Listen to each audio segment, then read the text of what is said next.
Praise the Lord. I'm very happy to be with you once again in this Sunday through Bethel Channel El Shaddai program.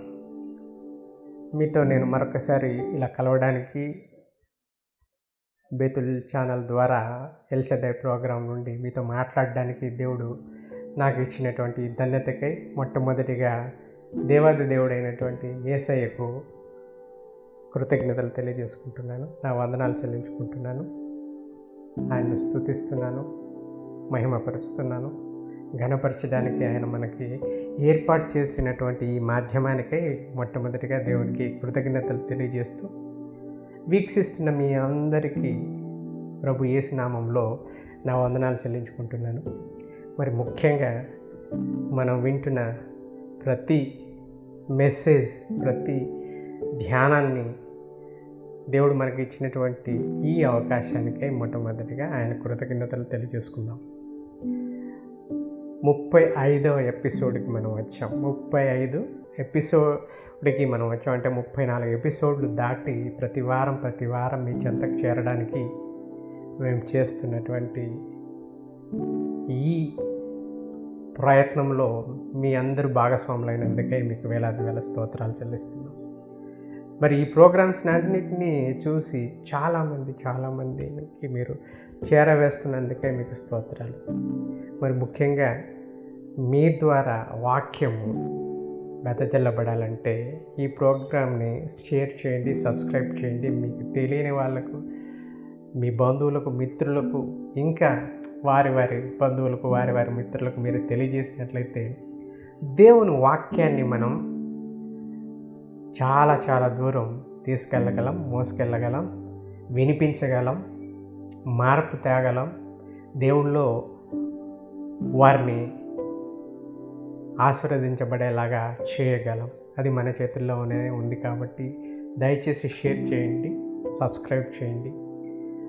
మీకు ఇంకా ఎలాంటి సబ్జెక్టుల మీద మీరు మా ద్వారా వినాలనుకున్నారో, లేదా దేవుడు మనకు మనసులో ఉంచినటువంటి సబ్జెక్టుల గురించి ఇంకా మీకు తెలుసుకోవాలనుకుంటే కామెంట్ రూపంలో మీకు కావాల్సిన వాటినన్నిటిని కామెంట్స్ చేసి మాకు తెలియజేసినట్లయితే మీ వరకు ఇంకా కొత్త సబ్జెక్టులు దేవుని నామమున ఆయన ఇచ్చినటువంటి వాక్యాల ద్వారా మీ చెంతకు చేరాలని మా ఆశ ఉంటుంది. కాబట్టి దయచేసి ఈ కామెంట్స్ రూపంలో కూడా మాకు తెలియజేసినట్లయితే దేవుడు వాక్యం నిగూఢమైన సంగతులను తెలియజేసే దేవుని వాక్యం ద్వారా ఇదిగో ఇందులో ఉండే ఖజానాను, ఇందులో ఉండే ట్రెజర్ను మీ దగ్గరికి తీసుకొని రావడానికి మేము సిద్ధపడి మీ వద్దకు రాగలం. మరి ప్రార్థించుకొని దేవుడి వాక్యంలోనికి వెళ్దాం. ప్రార్థించుకుందాం. ప్రభువా, మా దేవ, మా రాజా, మా రక్షక తండ్రి, ఇదిగో మీరు మీ బిడ్డలతో కలిసి తిరిగి మరొక్కసారి నీ వాక్యాన్ని ధ్యానించుటకు, నీ వాక్యాన్ని వివరించుటకు, నీ మాటలు తెలియజేయుటకు, నీ మహిమను కనపరచుటకు నా ప్రభువా మీరు మాకు ఇచ్చినటువంటి ఈ ధన్యతకై మీకు వేల స్తోత్రాలు చెల్లిస్తున్నాం. మరి వీక్షిస్తున్న బిడ్డలు ఏదైతే ఆశిస్తున్నారో, ఎలాంటి సబ్జెక్ట్స్ అయితే వాళ్ళు వినాలనుకుంటున్నారో, ఎలాంటి లోతైన మర్మాలు తెలుసుకోవాలనుకుంటున్నారో నా ప్రభువా, ఇదిగో మీరు మా మనసునందు వాటిని ఉంచి నా ప్రభువా తండ్రి మీ మాటలు మా నోట ఉంచి వారికి తెలియజేయమని ప్రార్థించి వేడుకుంటున్నాం. నీ మహిమను మేము చాటుటకు, కీర్తించుటకు, పొగడుటకు నా ప్రభువా మాకు ఇచ్చినటువంటి ఈ అవకాశానికై మీకు వేల స్తోత్రాలు. నా ప్రభువా, నా దేవా, ఇదిగో మీ పరిశుద్ధాత్మని మా యందు ఉంచి నా ప్రభువా ప్రతి మాట నీ మాటే ఉండగలిగేలాగున తండ్రి మా నోటి ద్వారా మీ మాటలు పలికించమని ప్రార్థించి వేడుకుంటున్నాం. మా నోటి మాటలు, మా హృదయ ధ్యానములు నీకు అంగీకారమగినట్లు చేసుకునమని నా ప్రభువు నిజరక్షకుడైన యేసుక్రీస్తు పేరట అతి దీన మనసుతో అడిగి వేడుకుంటున్నాం తండ్రి. ఆమేన్, ఆమేన్, ఆమేన్. మరి దేవుని స్తుతించి ఒక పాట పాడుకొని మనం ఏదైతే లాస్ట్ వీక్ కంటిన్యూ చేయాలనుకున్నామో, ఏ వార్త అయితే లేదా ఏ సబ్జెక్ట్ అయితే మనం మాట్లాడాలనుకున్నామో, లాస్ట్ వీక్ మనం ప్లాన్ అండ్ పర్పస్ గురించి మాట్లాడుకున్నాం. మరి ఈ వీక్ కూడా జోసెఫ్ జీవితంలో జరిగిన సంఘటనలన్నింటినీ కూడా మన జీవితంలో జరుగుతున్నటువంటి సంఘటనలు ద్వారా మనం జోసెఫ్ ఎలాగైతే ఫ్లవరిష్ అయ్యాడో, ఎలాగైతే ఎదిగాడో, ఎలాగైతే ఆశీర్వదించబడ్డాడో, ఎలాగైతే దీవించబడ్డాడో, ఎలాగైతే భయభక్తులు కలిగి ఉన్నాడో, మన జీవితానికి కూడా ఆయన జీవితంతో అన్వయించుకొని మనం కూడా అలాంటి మేలులు పొందాలని, వాటినన్నిటినీ దేవుడు వివరించాలని దేవుని ఆశ ఉంటున్నది. మా మనసులో దేవుడు ఉంచిన ప్రతి మాట మీ వద్దకు తీసుకొని రావడానికి దేవుడు మనల్ని సిద్ధపరచాలని, దేవుని మాటలు వినుటకు ఆయత్తపడాలని, చెవులు గలవాడు వినును గాక అని దేవుడు సెలవిచ్చాడు. కాబట్టి ప్రతి ఒక్కరూ మీరు మీ వినికిడిలో దేవుని వాక్యాన్ని మీ హృదయంలో దాచుకొని మీరు మేలులు పొందాలని నేను ఆశిస్తున్నాను. మరి పాట పాడుకుందాం. Thank you Jesus, thank you father. ఒకే ఒక ఆశ యేసయ్యా నిన్ను చూడాలని, ఒకే ఒక ధ్యాస మెస్సయ్యా నీతో ఉండాలని, ఒకే ఒక ఆశ యేసయ్యా నిన్ను చూడాలని, ఒకే ఒక ధ్యాస మెస్సయ్యా నీతో ఉండాలని, నా ఆశ నీదయ్యా, నా ధ్యాస నీవేనయ్యా, నా ఆశ నీదయ్యా, నా ధ్యాస నీవేనయ్యా. యేసయ్యా నిన్ను చూడకుండా ఉండలేనయ్యా, మెస్సయ్యా నిన్ను చేరకుండా బ్రతుకలేనయ్యా, మెస్సయ్యా నిన్ను చేరకుండా బ్రతుకలేనయ్యా. యేసయ్యా నిన్ను చూడకుండా ఉండలేనయ్యా, ఒకే ఒక ఆశ యేసయ్యా నిన్ను చూడాలని, ఒకే ఒక ధ్యాస మెస్సయ్యా నీతో ఉండాలని. మట్టి పాత్రనైన నన్ను నీ శక్తితో నింపితివి, ఆత్మవరములతో నింపి అభిషేకించితివి. మట్టి పాత్రనైన నన్ను నీ శక్తితో నింపితివి, ఆత్మవరములతో నింపి అభిషేకించితివి. నిత్య జీవ మార్గమునే నాకు చూపితివి, నిత్య రాజ్య సువార్తనే ప్రకటించుట నేర్పితివి. నిత్య జీవ మార్గమునే నాకు చూపితివి, నిత్య రాజ్య సువార్తనే ప్రకటించుట నేర్పితివి.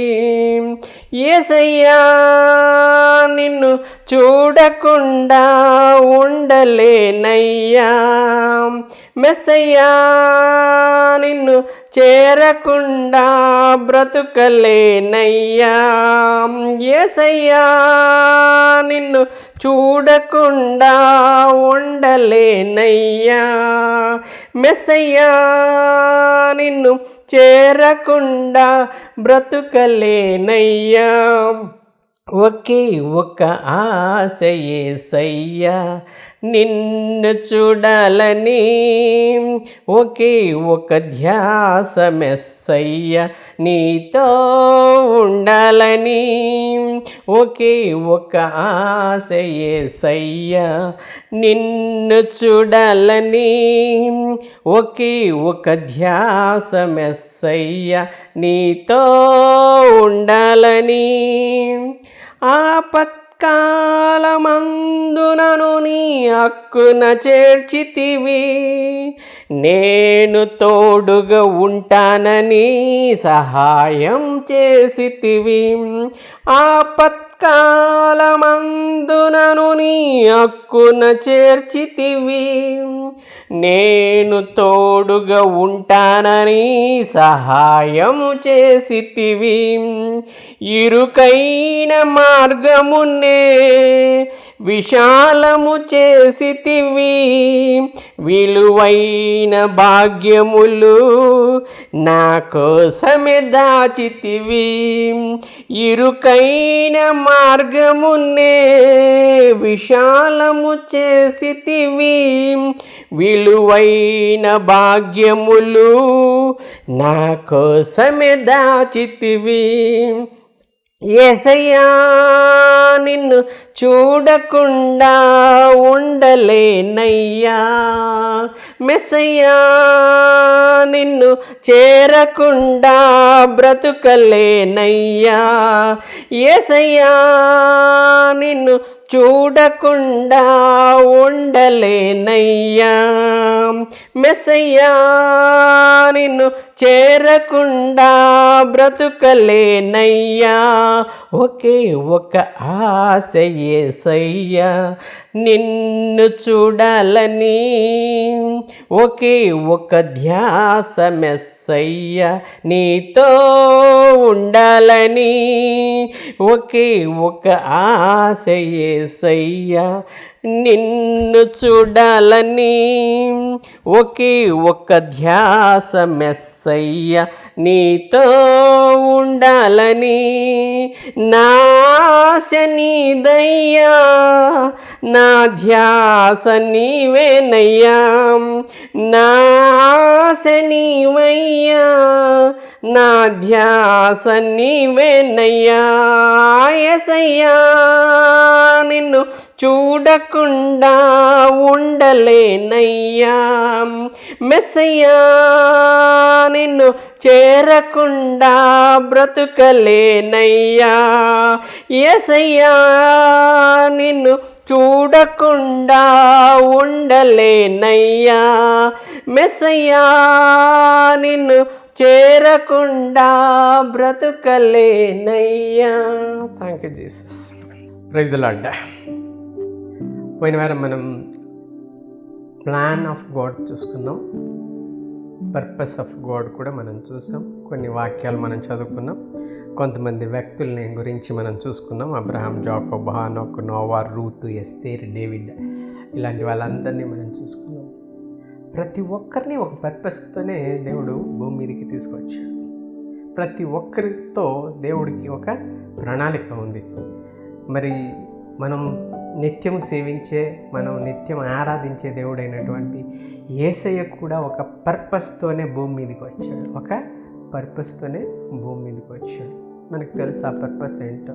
మన పాపాలని తను ఎరేజ్ చేసి తీసివేసి మన కోసం కలువరి సిలువలో తన రక్తం చిందించి మనల్ని శుద్ధుల్ని చేసి మనల్ని ఆరోగ్యవంతులు చేసి ఆయన, ఎందుకంటే దేవుడు మనల్ని ఎంతో ప్రేమించాడు కాబట్టి దేవుడు ప్రేమను తెలియపరచడానికి తన అద్వితీయ కుమారుణ్ణి భూమి మీదకి తీసుకొచ్చాడు. ఒక పర్పస్ ఉంది, ఒక పర్పస్తోనే ఆయన తీసుకొని వచ్చాడు. మనం చూసినట్లయితే లూకా సువార్త ఆ పర్పస్ ఏంటో మనం చూడవచ్చు. లూకా సువార్త 4వ అధ్యాయం 18వ వచనం ఏం చెప్తుందో మనం చూస్తే, యెషయా గ్రంథం ఆయన చేతికి ఇయ్యబడును, ఆయన గ్రంథం విప్పగా అక్కడ ఒకటి ఉంది, ప్రభువు ఆత్మ నా మీద ఉన్నది, బీదలకు సువార్త ప్రకటించుటక ఆయన నన్ను అభిషేకించెను, గ్రుడ్డివారికి చూపును కలుగునని ప్రకటించుటకును, నలిగిన వారిని విడిపించుటకును, ప్రభువు హితవత్సరమును ప్రకటించుటకును ఆయన నన్ను పంపి ఉన్నాడు. This is the purpose God has came from heaven to earth. కాబట్టి ప్రతి ఒక్కరు మనం ఆరాధించే దేవుడే ఒక పర్పస్తో భూమి మీదకి వచ్చాడు. మరి చాలామంది మనం చూసిన వ్యక్తులందరూ కూడా ఒక పర్పస్ ఉంది కాబట్టే భూమి మీదకి వచ్చారు. నీతో నాతో కూడా దేవుడికి ఒక పర్పస్ ఉంది. నన్ను నిన్ను ఎన్నుకొని, నన్ను నిన్ను లోకం నుండి వేరుపరిచి దేవుడి రాజ్యాన్ని లేదా దేవుని సువార్తను ప్రకటించడానికి మనల్ని పిలిచాడు దేవుడు. మనల్ని పిలిచిన దేవుడు నమ్మదగినవాడు కాబట్టి ఆయన ఒక పర్పస్తో నిన్ను పిలిచాడు, నన్ను పిలుచుకున్నాడు. నీ కుటుంబాన్ని, నా కుటుంబాన్ని ఆయన ఎన్నుకున్నాడు. కాబట్టి ప్రియమిత్రమా, ఒక పర్పస్ లేకుండా ఏ ఒక్కరిని దేవుడు పిలవలేదు. పిలిచిన వాళ్ళందరూ కూడా ఒక పర్పస్తోనే దేవుడు పిలిచాడు. సృష్టించిన వాళ్ళందరిలో కూడా చాలామందిని ఒక పర్పస్ నిమిత్తమే ఆయన ఎన్నుకున్నాడు. సెలెక్ట్ చేసుకున్న వాళ్ళతో ఒక పనిని కంప్లీట్ చేయడానికి ఆయన పూనుకున్నాడు. మరి దావీదు లాంటి వాళ్ళకి ఆయన ఇచ్చినటువంటి రక్షణ ఏంటో మనం సామ్స్ 23 మనం చదివినట్లయితే, యెహోవా నా కాపరి అంటున్నాడు దావీదు. అలాగే ప్రతి ఒక్కరం కూడా మనము మన కాపరి అయినటువంటి యేసయ్య మనల్ని నడిపిస్తాడని, మనల్ని ఏ ఆటంకము రాకుండా మనల్ని తీసుకువెళ్ళి మన గోలు, మన డెస్టినీ ఏంటో మనల్ని చేర్చగలడని నేను నమ్మినట్లయితే, ఇదిగో జోసెఫ్ జీవితంలో దేవుడు చేసిన ప్రతి కార్యాన్ని మనము చూసినట్లయితే 37వ అధ్యాయం నుండి చివరి దాకా జోసెఫ్ విషయాల్ని ఆదికాండం రాసిపెట్టింది. మొట్టమొదటిగా 37వ అధ్యాయం మనం చూసినట్లయితే, యాకోబుకి రాహేల్కి జన్మించిన వాడే జోసెఫ్. అందులోనూ తన ఓల్డేజ్లో పుట్టిన బిడ్డ కాబట్టి యాకోబుకు యోసేపు అంటే చాలా ఇష్టం, ఫేవర్డ్ సన్. ఆయన ప్రేమను పొందుకున్నవాడు, తండ్రి ప్రేమను పుష్కలంగా పొందుకున్నవాడు. నాట్ ఓన్లీ అర్త్లీ ఫాదర్, భూమి మీద ఉన్నటువంటి తండ్రి ఫేవరే కాకుండా పరలోకమందు ఉన్నటువంటి పరలోక తండ్రి ఫేవర్ కూడా పొందుకున్నవాడు యోసేపు. చాలామంది మనలో కూడా, మనం కుటుంబాల్లో కూడా చూసినట్లయితే తల్లిదండ్రులకు లేదా తండ్రికో తల్లికో ఒక ఫేవర్ అయినటువంటి కొడుకు ఉంటాడు.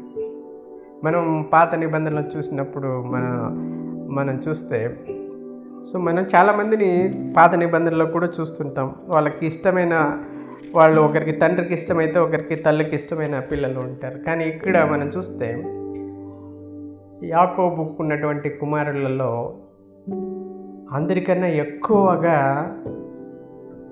యోసేపును యాకోబు ప్రేమించాడు. కాబట్టే తన ప్రేమ ఎక్కువగా కనపరచడానికి ఆయన ఒక కలర్ షర్ట్ని ఇచ్చాడు, ఒక మంచి కలర్ఫుల్ షర్ట్ని ఆయనకి ఇచ్చాడు. ఎందుకంటే అందరికన్నా భిన్నంగా ఉండేటట్టుగా చూసుకున్నాడు. తన ప్రేమను చాటించడానికి ఆయన తనకు అలాంటి వస్త్రాలని ధరింపచేశాడు. కానీ అందరూ కూడా, పిల్లలు ఎప్పుడు కూడా ఒకరిని ఫేవర్గా చూస్తే ఇంకొకరికి కోపం వస్తుంది. కానీ ఇంతమంది పిల్లల్లో ఈ ఒక్కరినే చూడడం వల్ల ఆ మిగిలిన అన్నదమ్ములందరికీ కూడా ఇతని మీద కోపం వచ్చింది. అందులోనూ ఈయన వాళ్ళు చేసే పనులన్నింటినీ తండ్రి దగ్గరికి రిపోర్ట్ చేసేవాడు, తప్పు పనులన్నింటినీ రిపోర్ట్ చేసాడు. ఆ కోపం కూడా వాళ్ళకి ఉంది.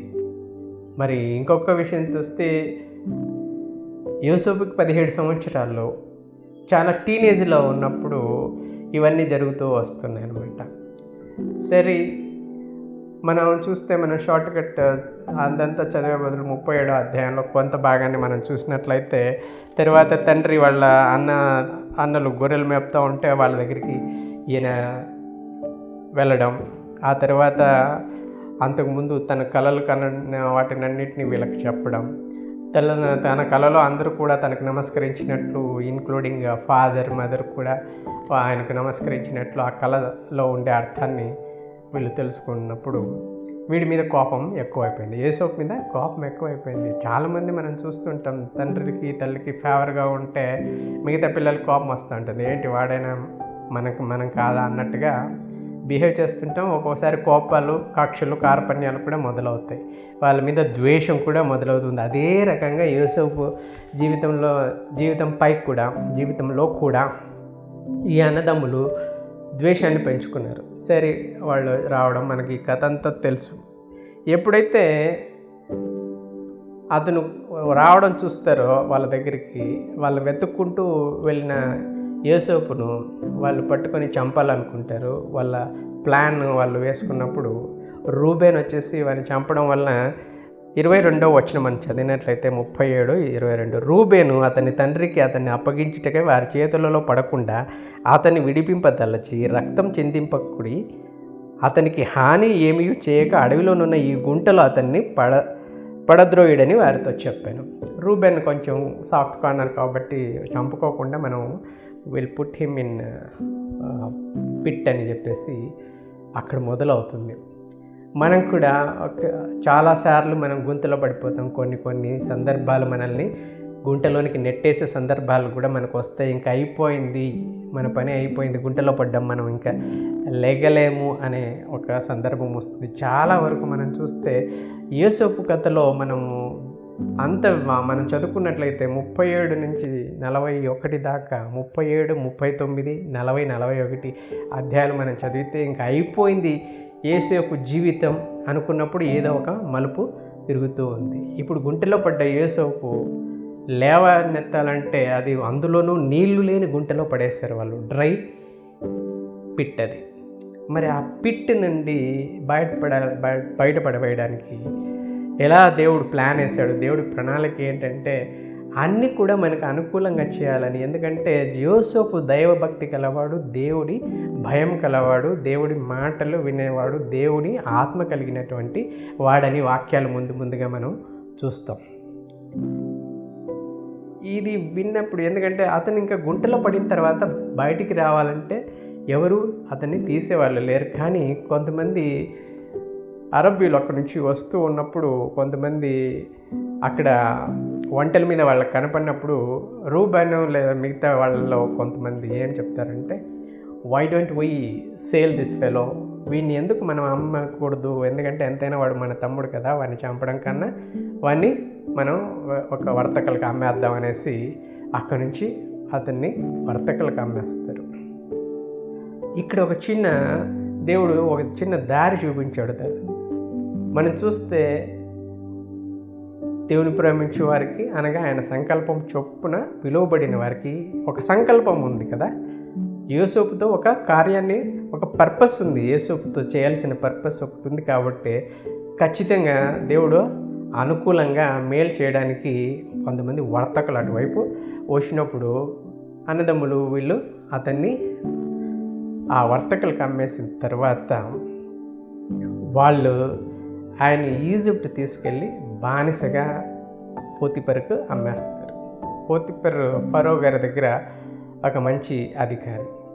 మరి ఈ పోతిఫర్ ఇంటికి వెళ్ళక ముందు, అంటే ఇక్కడి నుంచి వర్తకులకు అమ్మడం, అక్కడి నుంచి పోతిఫర్ ఇంటికి వెళ్ళడం, పోతిఫర్ ఇంటికి వెళ్ళిన తర్వాత పోతిఫర్ ఆయనలో నిజాయితీని అంతా చూసిన తర్వాత తన మొత్తం పనులన్నింటినీ అతనికి అప్పచెప్పి ఆయన హ్యాపీగా ఫ్రీగా ఉండేవాడంట. మనం అదే 39వ అధ్యాయంలో మనం చూడవచ్చు. ప్రతిదీ ఆయన చేతికి అప్పచెప్పేస్తాడు. ఎందుకంటే అక్కడ మనం ఆ అధ్యాయంలో 3 చోట్ల మనము యెహోవా అతనికి తోడై ఉండెను, యెహోవా అతనికి తోడై ఉండెను, యెహోవా అతనికి తోడై ఉండెను అని 3 సార్లు రాయడం మనం చూస్తున్నాం. మనం చూసినట్లయితే 39 2వ వచనము, 39 3వ వచనము, 39 23వ వచనాల్లో యోసేపుకు దేవుడు తోడై ఉన్నాడు.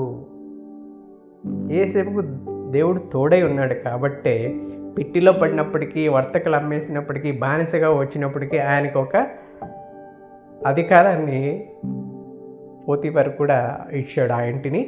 ఆ ఇంటిపైన అధికారాన్ని ఇచ్చాడు. మామూలుగా అయితే మనం బానిసలుగా చూస్తాం, కానీ దేవుడు తోడై ఉన్నాడు కాబట్టే, దేవుడి లక్షణాలు యోసేపులో ఉన్నాయి కాబట్టే ఆయన్ను ఈ ఇంటి బాధ్యతలన్నింటినీ కూడా పోతిఫర్ అప్పగించేశాడు. మరి పోతిఫర్ ఇంట్లో అన్నిటిపైన అధికారం కలిగి ఉన్నటువంటి యోసేపు మంచి దేహదారుఢ్యం కలిగినటువంటి వాడు, మంచి అందగాడు. కాబట్టి పోతిఫర్ గారి భార్య అతనితో తప్పు చేయించాలని చూసినప్పుడు దేవుడు భయం ఉంది కాబట్టే ఇక్కడ మనము we can see the Joseph personality. Potiphar ఇంట్లో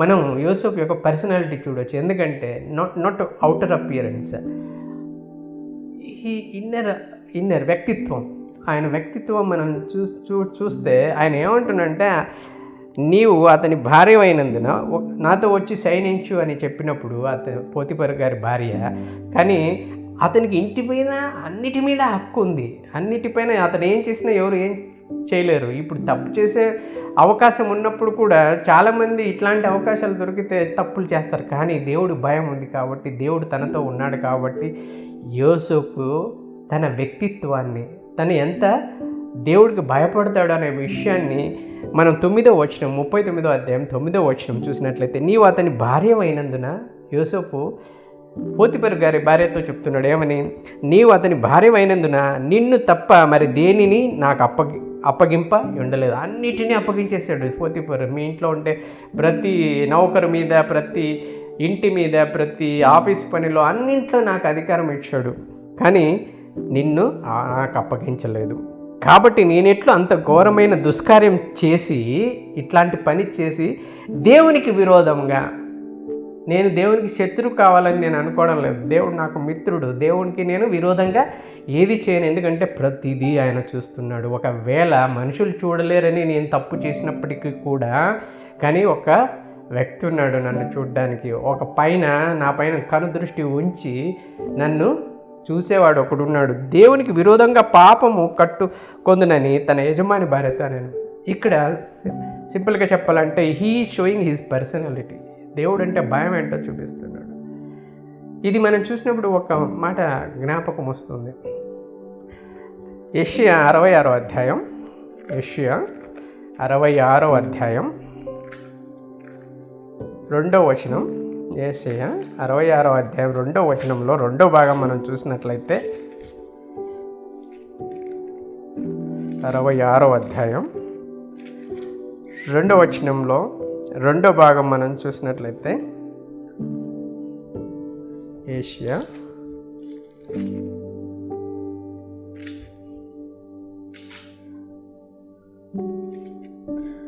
66వ అధ్యాయం 2వ వచనంలో 2వ భాగం మనం చూసినట్లయితే, ఎవడు దీనుడై నలిగిన హృదయం కలవాడై నా మాట విని వణుకుచుండునో వానినే నేను దృష్టించుచున్నాను.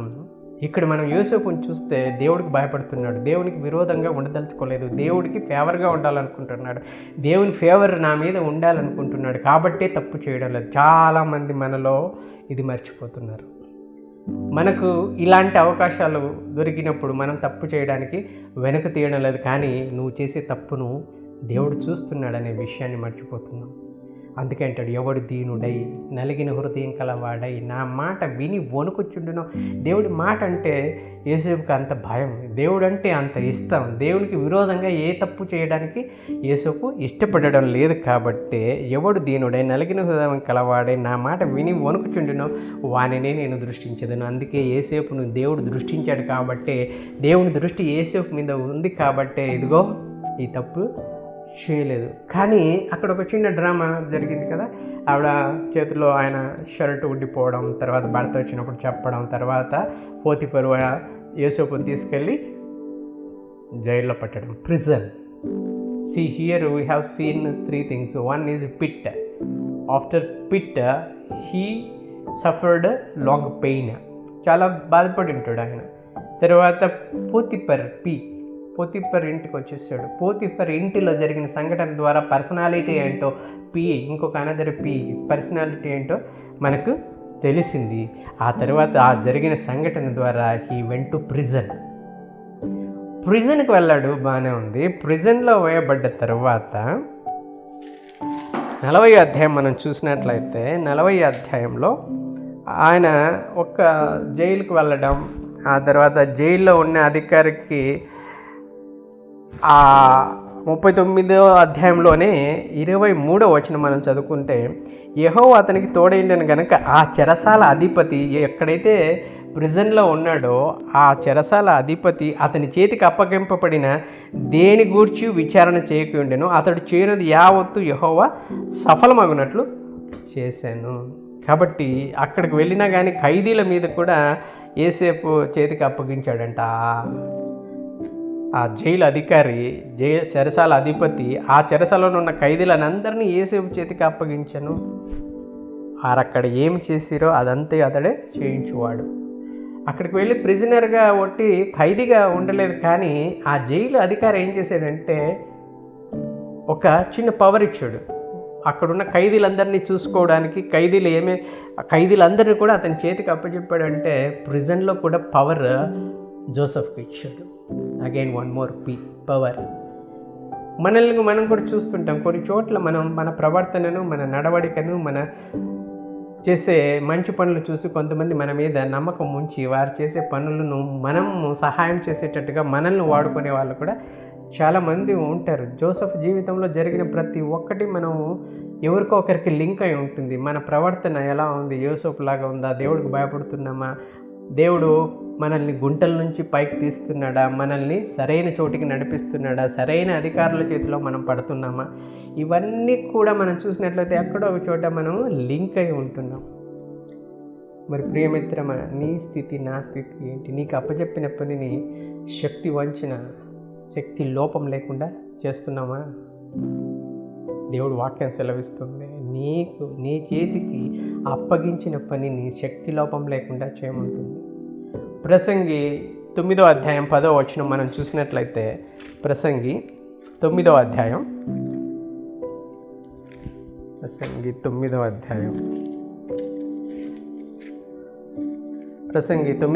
10వ వచనం మనం చూసినట్లయితే అక్కడ వాక్యం ఈ రీతిగా సెలవిస్తుంది, చేయుటకు నీ చేతికి వచ్చిన ఏ పని అయినను నీ శక్తి లోపం లేకుండా చేయము అనే వాక్యం సెలవిస్తుంది. అందుకోసమే ఏది అప్పచెప్పినా, పోతీఫర్ అప్పచెప్పినా కానీ శక్తి లోపం లేకుండా చేశాడు ఆ ఇంటిలో. మరి జైల్లో పడ్డప్పుడు కూడా జైలు అధికారి అతనికి అప్పచెప్పిన పనిని ఖైదీల మీద అతన్ని సూపర్వైజింగ్ చేయమని చెప్పినప్పుడు వారు చూసుకున్నట్టుకు వారందరినీ, జైల్లో ఉండే అధికారి ఖైదీలందరినీ ఖైదీ అయినటువంటి యోసేపుకు అప్పచెప్పాడట. కాబట్టే యోసేపు చేసే పనిలో ఎటువంటి శక్తి లోపం లేకుండా చూచా తప్పకుండా వారు ఏదైతే అప్పచెప్పారో దాన్ని అంతటిని చేసేవాడుగా ఉన్నట్టు మనం ఇక్కడ చూస్తూ ఉన్నాం. మరి ఒక్కొక్కసారి మన జీవితంలో కొంతమంది వస్తూ వెళ్తూ ఉంటారు. కొంతమంది మనతో సహాయం చేయించుకొని మన ద్వారా మేలును పొంది మనల్ని మర్చిపోయేవారు ఉంటారు. లేదా జీవితాంతం జ్ఞాపకం ఉంచుకొని మనల్ని అప్పుడప్పుడు తలుచుకునే వాళ్ళు కూడా ఉంటారు. ఇలాగే జరిగింది యోసేపు జీవితంలో కూడా. ఆయన ఖైదీగా ఉన్నప్పుడు ఒక కప్ బేరర్ అంటే పాత్ర రాజుకు అందించే ఒక ఆయన, అండ్ బేకర్ అంటే బ్రెడ్లు తయారు చేసేవాడు, రొట్టెలు తయారు చేసే ఒక ఇద్దరిని ఏదో తప్పు చేయడం వలన జైల్లో ఖైదీలుగా వాళ్ళు ఉన్నప్పుడు వాళ్ళ కళలు కనడం, వాళ్ళ కళల వివరణ, ఎందుకంటే ఈయన కూడా కళల వివరణ ఇంటర్ప్రిటేట్ చేసేవాడు కాబట్టి యోసేపు వాళ్ళు కన్న కళలకు అర్థం తెలియజేసిన తర్వాత ఆ కళల్లో కప్ బేరర్ వచ్చేసి మళ్ళీ రీఇన్స్టేట్ కావడం, తర్వాత ఈ బేకర్ వచ్చేసి చనిపోవడం, అవన్నీ కూడా మనం చదువుకున్నట్టయితే అక్కడ తెలుస్తుంది. ఆ తరువాత from prison, he was in prison. These two people were released from prison and went to Pharaoh గారి దగ్గరికి వెళ్ళిన తర్వాత పానాదాయకుడు వచ్చేసి మళ్ళీ రీఇన్స్టేట్ అయిన తర్వాత ఈ బేకర్ తల నరికి వేస్తారు. ఆ కళల ప్రకారం వాళ్ళకి జరిగింది. అది వివరించిన యోసేపు గురించి ఈ పానాదాయకుడు మర్చిపోయాడు. చాలాసార్లు మనం చూస్తుంటాం, మనం చేసిన మేళ్ళు కానీ మనం ఇచ్చిన ఏదైనా సరే కొంతమంది మర్చిపోతూ ఉంటారు.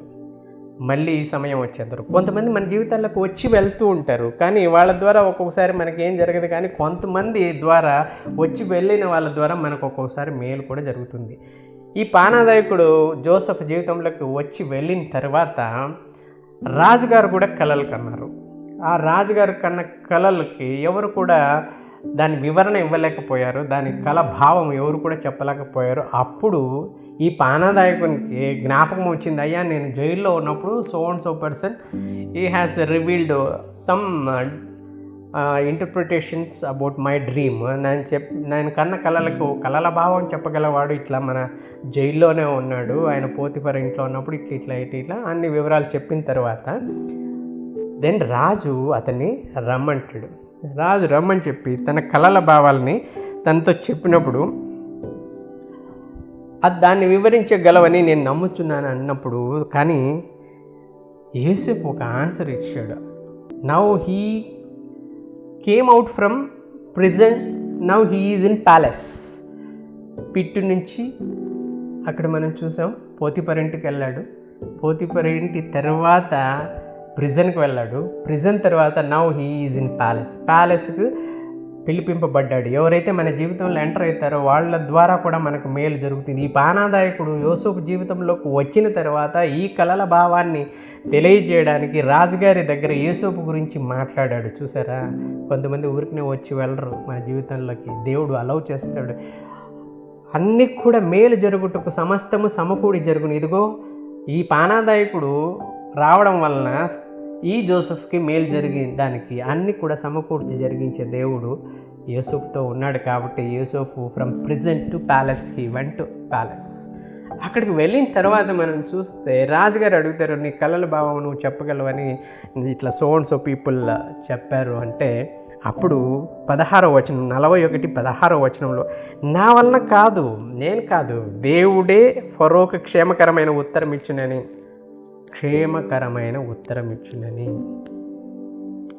ఫరోతో చెప్పాను.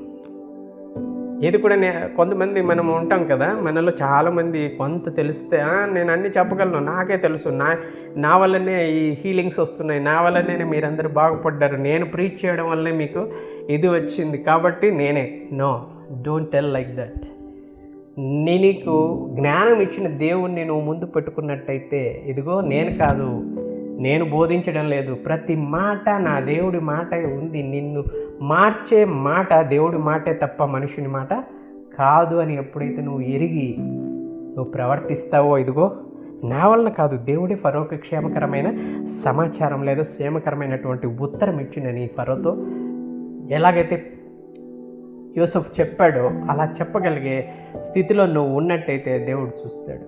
దేవుడు నీ మీద కాన్సన్ట్రేట్ చేస్తాడు. వానినే నేను దృష్టించదను, ఎవడు నా మాట విని వణుకుచుండునో వానినే నేను దృష్టించదను అని చెప్తున్న దేవుడు నీ ప్రవర్తన చూస్తున్నాడు మిత్రమా. నీ ఇన్నర్ ఫీలింగ్స్ దేవుడు చూస్తున్నాడు. నీ outer appearance he will not see. నీ పైవేషాన్ని దేవుడు లెక్క పెట్టడు, కానీ నీ అంతరంగాన్ని ఆయన పరిశోధిస్తాడు. కాబట్టి యోసేపుకి దేవుడి గురించి క్షుణ్ణంగా తెలుసు కాబట్టి దేవుడిని మాత్రమే ముందుంచుకుంటున్నాడు. చాలామంది అంటుంటారు, చాలామంది మనం చూస్తుంటాం, నా వెనక ఎవరున్నారో తెలుసా, వెనకుంటే ఏం ప్రయోజనం అండి, నా వెనక దేవుడు ఉన్నాడు అని చెప్పేవాళ్ళు చాలామంది ఉంటారు. నో, నువ్వు నీ దేవుడిని ముందు ఉంచుకుంటే వెలుగైనటువంటి దేవుడు నీకు మార్గాన్ని చూపిస్తాడు. నీవు ఆయన వెలుగులో నడిచినట్లయితే నీ గమ్యాన్ని చేరడానికి అతి సులువైన మార్గం దేవుణ్ణి అనుసరించడం మాత్రమే. కాబట్టి దేవుడిని ముందుంచుకుంటుండే దేవుడే ఫరోకి క్షేమకరమైన ఉత్తరం ఇచ్చిందని ఫరోతో చెప్తున్నాడు. మరి ప్యాలెస్లోకి వచ్చేస్తాడు. ఆయన చేతికి మొత్తం అప్పచెప్పేస్తాడు ఫరో. ఆయన కలల భావం ఎప్పుడైతే చెప్పాడో 7 సంవత్సరాలు మంచి పుష్టికరమైనటువంటి పంటలు పండుతాయని చెప్పాడు, 7 సంవత్సరాలు కరువు వస్తుందని చెప్పాడు. ఆ 7 సంవత్సరాల పండే పంటని ఎలా దాచాలో, ఆ పండిన పంటను 7 సంవత్సరాల కరువు కాలంలో ఎలా వాడాలో కూడా చెప్పాడు. చెప్పిన తర్వాత దాని మీద అధికారాన్ని కూడా యోసేపుకు ఇచ్చాడు. ఎందుకంటే దేవుని బిడ్డలకు ఉన్నటువంటి జ్ఞానం అందరికీ తెలుస్తుందండి. దేవుని బిడ్డల్లో ఉన్నటువంటి టాలెంట్స్ అన్నీ కూడా ఇతరులు గుర్తించే స్థాయి వరకు తీసుకెళ్ళగలవాడు దేవుడే. కాబట్టి యోసేపు యొక్క టాలెంట్ గుర్తించినటువంటి రాజు మొత్తం ఆయనకి అప్పచెప్పేశాడు. ఇంకా ఒకటి, ఆయనలో ఒక విషయం చూశాడు ఆయన. ఏంటి?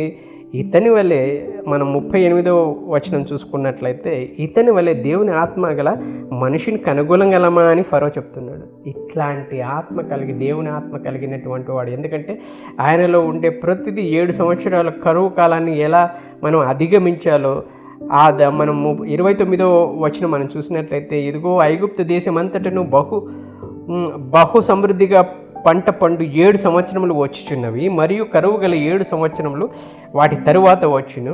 అప్పుడు ఐగుప్తు దేశమందు ఆ పంట సమృద్ధి యావత్తును మరువబడును, ఆ కరువు దేశమును పాడు చేయును. దాని తరువాత కలుగు కరువు చేత దేశమందు ఆ పంట సమృద్ధి తెలియబడకపోవును, ఆ కరువు మిక్కిలి భారంగా ఉండును. ఈ కార్యము దేవుని వలన నిర్ణయింపబడి ఉన్నది అని తన కలల భావాన్ని, ఫరో యొక్క కలల భావాన్ని ఎప్పుడైతే యోసేపు చెప్పాడో అని చెప్పిన తర్వాత మరి ఫరోనే అంటున్నాడు, నీ వల్లే వివేక జ్ఞానంలో గలవారెవరునూ లేరు. చూస్తూనే యోసేపుని చూస్తూనే దేవుని ఆత్మ కలిగిన వాడని అక్కడ ఉన్న వాళ్ళంతా కనుగొన్నారు. ఫరో ముఖ్యంగా రాజ్యాల నెలే రాజైనటువంటి ఫరో గారు దేవుని ఆత్మ ఇతనిలో ఉందని కనుగొని నీ వంటి వివేక జ్ఞానంలో గలవారు ఎవరినూ లేరని డిసైడ్ చేసిన తర్వాత, ఎందుకంటే దేవుడి పిల్లలు ఎక్కడికైనా వెళ్ళినప్పుడు దేవుడి ఆత్మ కలిగిన బిడ్డలు ఎక్కడ ఉంటే, ఏ ఆఫీస్లో ఉన్నా, ఏ పరిసరాల్లో ఉన్నా, ఏ రాజ్యంలో ఉన్నప్పటికీ కూడా వారు అక్కడికి వెళ్ళిన వెంటనే వాళ్ళలో ఉండే టాలెంట్, దేవుని జ్ఞానము, దేవుడి ఆత్మ ఉన్నట్టయితే అది అన్ని చోట్లకి స్ప్రెడ్ అవుతుంది. అదే రకంగా ఫరో గారు కనుక్కున్న తర్వాత 40వ వచనంలో ఏమంటున్నారు చూడండి, నీవు నా ఇంటికి అధికారమై ఉండవలను. ఇదిగో నేను నీలో దేవుని ఆత్మను చూశాను కాబట్టి, నీలో దేవుడు ఉన్నాడు కాబట్టి, నీ వంటి జ్ఞానము కలవాడు ఎవరినూ లేడు కాబట్టి ఇంటికి అధికారమై ఉండవలన ఆ ప్రజలందరూ నీకు విధేయులయ్యందురు. సింహాసనం విషయంలో మాత్రమే నేను నీకంటే పెద్దవాడనై ఉందునని యోసేపుతో చెప్పాను. ఎంత గొప్ప ధన్యత చూసారా, దేవుడు బిడ్డలకి కలిగే ధన్యత. నిన్ను పిట్టిలో నుంచి ప్యాలెస్ వరకు నడిపించి ప్యాలెస్ని కూడా నీ చేతికి అందించేటువంటి సామర్థ్యం గల దేవుడు. ఆయన బాహువులు నీ వెంట ఉన్నాయి కాబట్టి నిన్ను బలపరిచే దేవుడు. నిన్ను తలగా ఉంచుతాడు కానీ తోకగా ఉంచుడు. నిన్ను పైవాడిగా ఉంచుతాను కానీ కిందివాడిగా ఉంచినని మనం ద్వితీయోపదేశకాండం 28వ అధ్యాయం 14వ వచనంలో చెప్పినట్టుగా, ఇదిగో ఈయనను తలగానే ఉంచాడు. ఎందుకంటే దేవుని యందు భయభక్తులు కలిగి ఉన్నాడు, దేవుని ఆజ్ఞలన్నింటినీ అనుసరించి నడుచుకున్నాడు. కాబట్టే దేవుడు యోసేపును పైవాడిగా ఉంచాడు కానీ కిందివాడిగా ఉంచలేదు, తలగా ఉంచాడు కానీ తోకగా ఉంచలేడు. నిన్ను నన్ను దేవుడు ఇదే రకంగా చూడాలనుకుంటున్నాడు. ఆ తరువాత ఫరో పోతిప్పర అనేటువంటి ఒక యాజకుని కుమార్తె అసనేతును ఇచ్చి పెళ్లి చేస్తాడు. వాళ్ళిద్దరికీ మనస్సే అండ్ ఎఫ్రాయిం అనే పిల్లలు పుట్టారు. తర్వాత కథలో అంతా మనం చూసినట్లయితే వాళ్ళ అన్నదమ్ములు రావడం, తనకు నమస్కరించడం, తన కళలు ఏవైతే కన్నాడో అవి నిజం కావడం, తండ్రి కూడా అతని దగ్గరికి రావడం, తండ్రి కూడా యోసేపును ఆశీర్వదించడం, ఇవన్నీ మనం చూస్తూ ఉన్నాం. మనము 50వ అధ్యాయం వరకు మనం చదివినట్లయితే ఈ కథలన్నీ కూడా మనం చూడగలం. మరి 49వ అధ్యాయంలో తన 12 మంది పిల్లల్ని ఆశీర్వదిస్తూ 49వ అధ్యాయంలో యోసేపును ఆశీర్వదించేటప్పుడు యాకోబు గారు ఇలా ఆశీర్వదించారు. యోసేపు ఫలించెడు కొమ్మ, ఊట యొద్ద ఫలించెడు కొమ్మ, దాని రెమ్మలు గోడ మీదకి ఎక్కి వ్యాపించును. యోసేపును మనం చూసినట్లయితే ఫలిస్తూనే వస్తున్నాడు. ఎంత కష్టం వచ్చినప్పటికీ తను ఆ కష్టం నుంచి బయటపడి ప్రతిసారి కూడా ఒక్కొక్క మెట్టు కష్టం వచ్చినప్పుడు అంతా కూడా ఒక్కొక్క మెట్టు ఎక్కుతూ పైకి చేరి తలగా నియమింపబడ్డాడు. మనం కూడా అనుకుంటుంటాం మన స్థితి ఇదే కదా, మనం ఇంకా దీంట్లోంచి బయటపడలేం కదా అనుకున్నప్పుడు, ఎప్పుడైతే దేవుడు నీకు తోడై దేవుని ఆత్మ నీలో ఉంటుందో నిన్ను అక్కడి నుండి బయటపడివేసి గుంట నుంచి బయటకు వచ్చినప్పుడు కొంచెం ఫ్లవరిష్ అయ్యాడు. పోతిఫర్ ఇంట్లో కొద్దిగా అధికారం సంపాదించుకున్నాడు. అక్కడ ఉన్నటువంటి వాళ్ళ అందరి మీద పెత్తనం ఇచ్చాడు. అక్కడి నుంచి ప్రిజన్కి వెళ్తే ప్రిజన్లో కూడా అక్కడ ప్రిజనర్గా లేడు, ప్రిజనర్స్ పైన అధికారిగా ఆ ప్రిజన్ కాపాడే లేదా ప్రిజన్ చూసుకునే అధికారి ఈయనకు ఖైదీల మీద అధికారాన్ని ఇచ్చేశాడు. అక్కడ కూడా నిన్ను కిందివాడిగా ఉంచలేదు, పైవాడిగానే ఉంచాడు. అక్కడి నుంచి రాజు దగ్గరికి వెళ్తే రాజు కింద చాలామంది తక్కువ వాళ్ళు ఉంటారు, కానీ రాజు తరువాత రాజు అంతటి వాడిని చేశాడు. కాబట్టి యేసు జీవితాన్ని అంతా మనం చూసినట్లయితే ఆ తర్వాత ఫరో గారు పోతిఫర కూతురైనటువంటి అసెనతును యోసేపుకి ఇచ్చి పెళ్లి చేయడం, వాళ్ళకు మనస్సే అండ్ ఎఫ్రాయిం అనే 2 పిల్లలు పుట్టడం, యోసేపు ద్వారా మనం ఇంకా చూసినట్లయితే పీస్, ఒక శాంతి కలిగింది. ఎవరికి? కుటుంబానికి కలిగింది, రాజ్యానికి కూడా కలిగింది. మరొకటి ప్రొటెక్షన్ కూడా కలిగింది. దేనికి? రాజ్యానికి ప్రొటెక్ట్ చేశాడు కరువులో పడకుండా. తర్వాత తన ఫ్యామిలీ, తన కుటుంబానికి కూడా నశించిపోకుండా తను కాపాడగలిగే ఒక పొజిషన్లో దేవుడు పెట్టి మొత్తము శాంతి రక్షణను కుటుంబానికి మరి రాజ్యానికి కూడా కలుగజేశాడు. కాబట్టి యోసేపును ఎన్నుకున్నందుకు యోసేపును దేవుడు ఒక ప్లాన్ కలిగి ఉన్నాడు. కాబట్టి యోసేపుతో ఒక పర్పస్ ఉంది. కాబట్టి యోసేపును తన ప్రణాళిక ప్రకారం తన ఉద్దేశాలను నెరవేర్చడానికి ఒక రాజ్యాన్ని, ఒక కుటుంబాన్ని లేదా తన కుటుంబాన్ని, యోసేపు కుటుంబాన్ని, మరి ఫరో రాజ్యాన్ని, ఈజిప్ట్ రాజ్యాన్ని రక్షించడానికి, అంతేకాదు ఈజిప్టే కాదు కానాన్ను కూడా యోసేపు రక్షించడానికి దేవుడు ఇచ్చినటువంటి జ్ఞానంతో, తెలివితో తను చేసినటువంటి ఆ కార్యాలు ఏదైతే కరువు పంట పండే కాలంలో, సమృద్ధిగా ఉండే కాలంలో దాన్ని చేర్చి, తర్వాత కరువు కాలంలో దాన్ని ఉపయోగించి, తర్వాత బార్టర్ సిస్టమ్ కూడా మనం చూస్తాం. ఆ అధ్యాయాలన్నీ చదివితే ఒక వస్తువు ఇస్తే ఇంకొక వస్తువుని తీసుకొని పంటనిచ్చే లేదా ధాన్యాన్ని ఇచ్చేవాడు, లేదా పశువుల ఎక్స్చేంజ్ జరిగేది. ఇవన్నీ కూడా బార్టర్ సిస్టమ్ అనే సిస్టమ్ని కూడా మనం అక్కడ చూస్తున్నాం. చూసారా, ఒక వ్యక్తిని దేవుడు తన ప్రణాళిక ప్రకారం పిలుచుకున్నట్లయితే, దేవుడు తన ప్రణాళికలో ఒక వ్యక్తి ఉన్నట్టయితే ఆ వ్యక్తి ద్వారా ఎన్ని మేలులు దేవుడు చేశాడో మనం యోసేపు జీవితంలో మనం చూసుకోవచ్చు. ఇంకొకటి మనం చూసినట్లయితే ఈ కథ అంతా కూడా, ఈ యోసేపు చరిత్ర అంతా కూడా ప్రాస్పెరిటీకి సంబంధించింది. ప్రాస్పెరిటీకి తెలుగులో చాలా అర్థాలు ఉన్నాయి. ప్రాస్పెరిటీకి చాలా అర్థాలు ఉన్నాయి. ఒకటి, ప్రాస్పెరిటీ అంటే అభివృద్ధి, కలిమి, క్షేమము, భాగ్యము, శ్రేయస్సు, సంపద, సమృద్ధి, ఉద్ధరణ.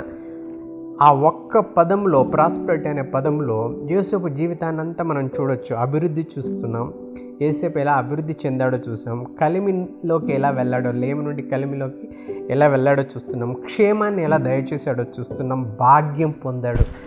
రాజు తర్వాత రాజు అయ్యేంత భాగ్యాన్ని, ఒక మంచి కుటుంబాన్ని, ఒక మంచి భార్య పిల్లల్ని కూడా యోసేపు సంపాదించుకున్నాడు. సంపద, సమృద్ధి, ఉద్ధరణ, అందరినీ కూడా ఉద్ధరించడానికి కూడా యోసేపును దేవుడు వాడుకున్నాడు. ఒక్క ప్రాస్పెరిటీ అనే ఒక వర్డ్లోనే దేవుడు యోసేపు జీవితాన్ని అంతా కూడా చిత్రీకరించాడు. దేవుడు ఎన్నుకున్నాడు. దేవుడి ఆత్మ అతనిలో ఉంది. కాబట్టి ఈరోజు నువ్వు, నేను అలాంటి ప్రాస్పెరిటీని పొందుకోవాలనుకుంటే దేవుని మాట, దేవుడు ప్రణాళికలో మనం ఉండాలంటే దేవుడు మనతో ఉండాలి. దేవుడి ఆత్మ మనం కలిగి ఉండాలి. దేవుడి మాటలు మనం మాట్లాడాలి. ఏ మాట చెప్పినా నీ గొప్పతనాన్ని కాక దేవుడు గొప్పతనాన్ని చూపించేవాడిగా ఉండాలి. ఏది నీకు తెలిసినా అది దేవుడి ద్వారా తెలిసిందని చెప్పుకునే వాడిగా నువ్వు ఉండాలి. అప్పుడే యోసేపులాగా నిన్ను కూడా ఫలించడి కొమ్మలాగా నిన్ను చేస్తాడు. ఎలాగైతే యాకోబు యోసేపును ఆశీర్వదించాడో అదే రకంగా నిన్ను కూడా ఆశీర్వదిస్తాడు. యోసేపు ఎందుకు ఇంత గొప్పగా ఆశీర్వదించబడ్డాడంటే దేవుడు యందు భయభక్తులు కలిగి ఉన్న వ్యక్తి కాబట్టే, దేవుని యందు భయంతో జీవించే వ్యక్తి కాబట్టే, దేవుని యందు భయభక్తులు కలిగి ఉండడం వల్లనే వీటన్నింటినీ పొందుకొనగలిగాడు. చివరిగా మనం చూసినట్లయితే సామెతలు 22వ అధ్యాయం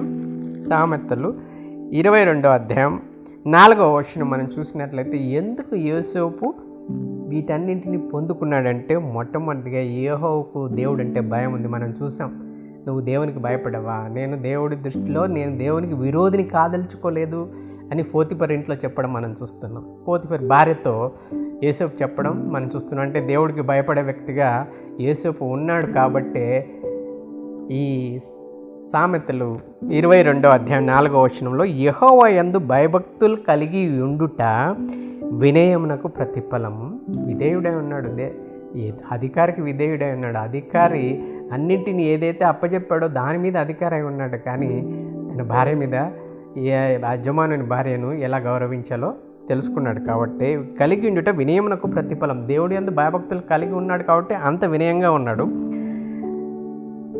ఐశ్వర్యమును, ఘనతయు, జీవమును దాని వలన కలుగును. ఎప్పుడైతే యెహోవా యందు భయభక్తులు కలిగి వినయం కలిగి ఉంటావో ఐశ్వర్యమును, ఘనతయు, జీవమును దాని వలన కలుగును. ఇవన్నీ కూడా యోసేపుకి ఐశ్వర్యం వచ్చింది, ఘనత వచ్చింది, తను జీవించాడు, జీవం కూడా వచ్చింది. కాబట్టి దేవుని యందు భయభక్తులు కలిగి జీవించడం ద్వారా యోసేపు కలిగిన ప్రాస్పెరిటీ ఏదైతే ఉందో ఆ ప్రాస్పెరిటీ నువ్వు నేను కలిగి ఉండాలంటే దేవుడి భయం నీకు అవసరం. దేవుని యందు భయభక్తులు కలిగి ఉండడం వలన యోసేపు ఎలాగైతే చిన్న స్థితి నుండి పై వరకు వచ్చాడో నిన్ను కూడా దేవుడు అదే రకంగా ప్రతి సంఘటన నుండి, ప్రతి ఇబ్బంది నుండి నిన్ను బయటపడవేసి నిన్ను అభివృద్ధి పరుస్తూ ఇదిగో నిన్ను తలగా ఉంచడానికి దేవుడు సిద్ధంగా ఉన్నాడు. కాబట్టి మిత్రమా, ఈరోజు విన్న ఈ సందేశం ద్వారా దేవుని యందు భయభక్తులు కలిగి యోసేపు వలె వర్ధిల్లడానికి నువ్వు నేను ఆయత్తపడదాం. దేవుని యందు భయభక్తులు కలిగి నీతిగా వినయం కలిగి జీవించడం ద్వారా నీకు వచ్చే ఐశ్వర్యము, ధన్యత అన్నీ కూడా, ఘనత అన్నీ కూడా నీకు దేవుడు ఇవ్వాలని, మీరందరూ కూడా ఈ వాక్యం ద్వారా ఆశీర్వదించబడాలని, వీటన్నింటినీ అనుసరించి నడుచుకొని మనం కూడా మనకు వచ్చే అభివృద్ధి, కలిమి, క్షేమము, భాగ్యము, శ్రేయస్సు, సంపద, సమృద్ధి ఉద్ధరించబడాలని కోరుకుంటూ ప్రభు సేవలో మీ సహోదరుడు ప్రార్థన చేసుకుందాం. మిక్కిలి కృపగల మా దేవ, మాతో సూటిగా మాట్లాడినందుకే మీకు స్తోత్రాలు. నా ప్రభువా, యోసేపు జీవితం వల్లే మేము కూడా అభివృద్ధి చెందుటకు, మేము కూడా తలగా ఉండుటకు, నా ప్రభువా తండ్రి, మేము కూడా ఇతరులకు మాదిరికరంగా ఉండుటకు, నా ప్రభువా నీ ఆత్మను కలిగి నా ప్రభువా మేము జీవించుటకు, వర్ధిల్లుటకు తండ్రి భాగ్యాన్ని పొందుటకు మాకు సహాయం చేయండి. నిన్ను చూస్తూ నడిచే భాగ్యాన్ని, నిన్ను ముందుంచుకొని నా ప్రభువా మేము నడిచే భాగ్యాన్ని, నిన్ను ధరించుకొని మేము నడిచే భాగ్యాన్ని, నా ప్రభువా నిన్ను ధరించుకొని నిన్ను చేరే భాగ్యాన్ని మాకు దయచేయమని ప్రార్థిస్తున్నాం.